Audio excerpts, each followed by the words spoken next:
చేయటానికి అనుకూలమైనటువంటి వాతావరణాన్ని కల్పించిన ఈ చట్టాన్ని రద్దు చేసి మరొక రూపంలో కొత్త పథకాన్ని ఇప్పుడున్నది హామీ గ్యారంటీ చట్టం.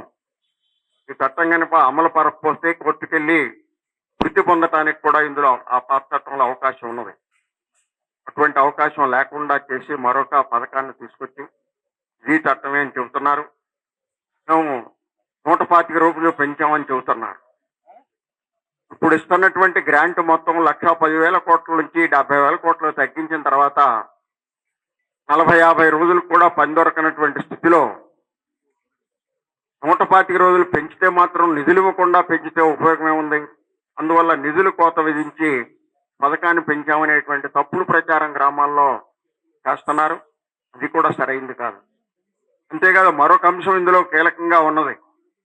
ఇప్పటి వరకు ఈ పథకం ఒక గ్రామ పంచాయతీ పరిధిలో గ్రామ పంచాయతీ సభ జరుపుకొని ఆ గ్రామంలో పేదలకి రైతాంగానికి అవసరమైనటువంటి పని ఏది ఉందో ఆ పని చేయించుకునేటువంటి అవకాశం ఉంది. ఇక నుంచి కొత్త పథకంలో ఆ అవకాశం ఉండదు. కేంద్ర ప్రభుత్వం నిర్ణయించినటువంటి పనులు మాత్రమే చేయాలి. అంటే ఆ పని చేసేటువంటి నిర్ణయం పంచాయతీకి ఉండదు, మండలానికి ఉండదు, రాష్ట్ర ప్రభుత్వానికి ఉండదు. కేంద్రం నిర్దేశించిన పనులు మాత్రమే చేయాలనేటువంటి విధానాన్ని ఇందులో ప్రవేశపెట్టి ఏదైతే గ్రామ స్వరాజ్యం అని గాంధీ గారు చెప్పాడో ఆ గ్రామ స్వరాజ్యం పీకను నులిమేశారు.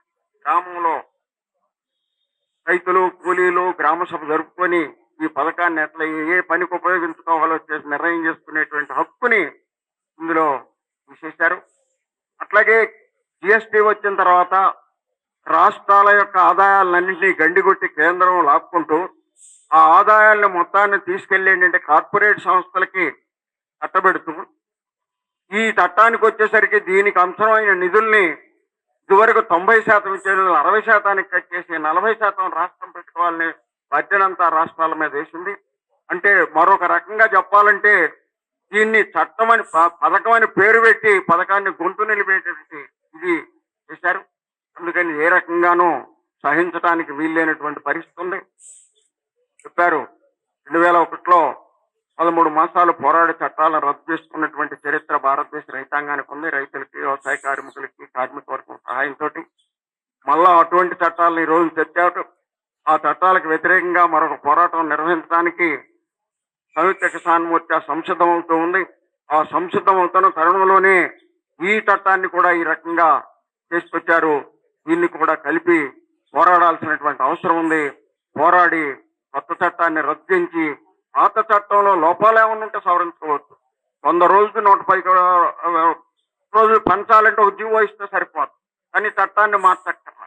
అందుకని ఆ చట్టాన్ని పునరుద్ధరించే వరకు ఈ పోరాటాన్ని కొనసాగించాలని, అట్లా రైతు సంఘాలన్నీ కూడా ఈ పోరాటంలో ముందు పీటన ఉంటామని చెప్పి ఆంధ్రప్రదేశ్ రైతు సంఘం తరఫున పేర్కొంటూ నాకు ఈ అవకాశం ఇచ్చినందుకు ధన్యవాదాలు తెలియజేస్తూ సెలవు.